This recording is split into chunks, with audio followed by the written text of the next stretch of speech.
Good morning, everybody. This is our astrology weather forecast for June 17th, 2025. And we do have Mars moving into Virgo today. Mars will be in Virgo until August 6th. And Sun and Venus are semi-square. Those are the two things that we need to talk about today. So Sun Venus semi-square is a minor irritation. One side of ourself when it comes to choices and preferences a little bit different from the other side of ourself. So what we might want in one direction is different than, a preference in another direction. These are minor difficulties to solve. It puts us in a position where say we can love potato salad, but we don't like the egg bits.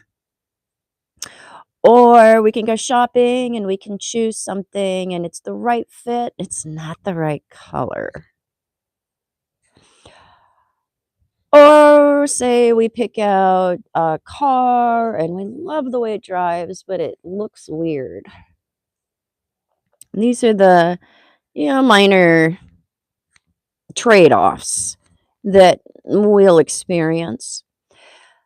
In relationships and social situations, it can show up as like connecting with someone, and they got a lot of what we want over here, but over here, meh. So it's yeah,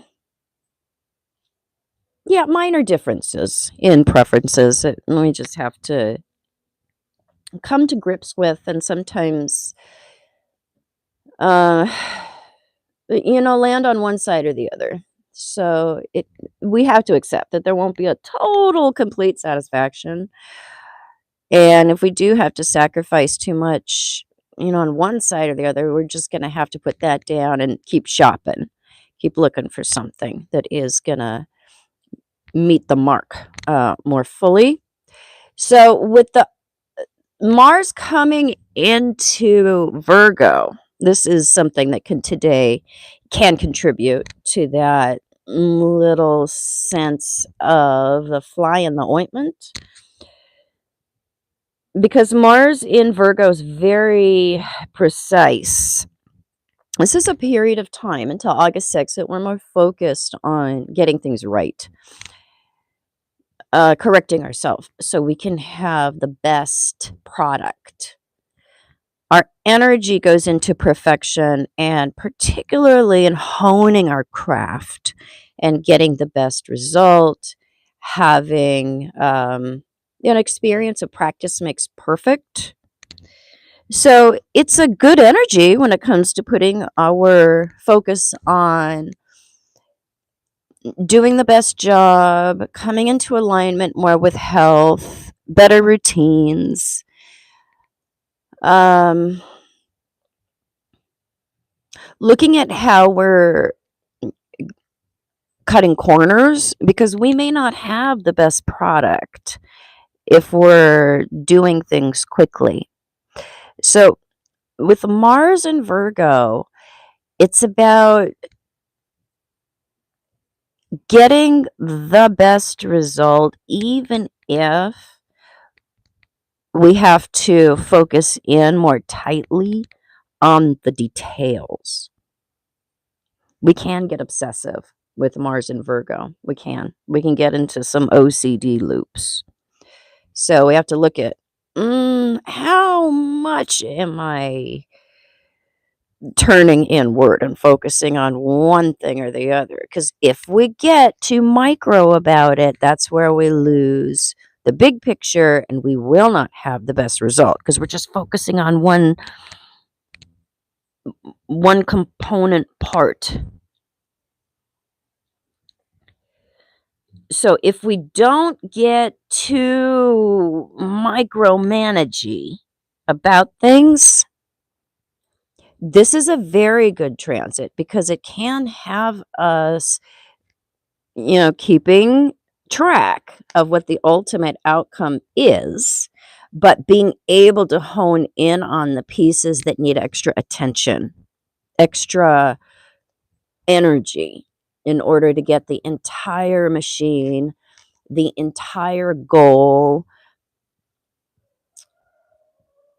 met. So there's some good things going on.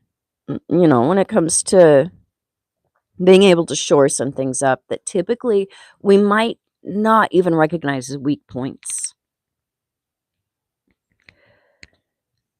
Hey, Michael, how are you doing this morning? So, focus on the tendrils that are weak, but not at the expense of what ultimately we're trying to create. And health wise, routine wise, this brings a focus to having a better day, having better hours of our life, because we're filling those hours with things that are productive and we're not wasting time. We're not wasting energy doing things where we have to circle back around unless we're getting too caught up into OCD and micromanaging. We already got a lot of Virgo or things in the sixth house. This is where we have to be careful to not get obsessive and annoying. We can also be annoying with Mars in Virgo or with a lot of Virgo or sixth house placements because we're focused on the flaw. We're focused on what needs to be fixed or what's out of place. And so we can have that eye that comes into a room and doesn't appreciate all the beauty of it. It just sees what's wrong. We do have an eye for design. Oh, God, we make the best interior designers with Mars and Virgo because we can be that person that comes in and is able to see right away what needs to be fixed, replaced, moved around. The persnickety nature of getting things right. It just comes right to the surface. So we can put some more energy into criticism, flaw finding, and a lot of the time with Virgo energy, see, we think we're doing the right thing by pointing out what needs improvement, what needs to be fixed. We can feel like our critical nature or our critical eye is extremely helpful. I mean, we're just trying to make things better. We're just trying to give people a better experience or a better response. But we really have to be careful about the strength or frequency of our criticism because we can be taken the wrong way. It's not always appreciated. Sometimes people can just take it as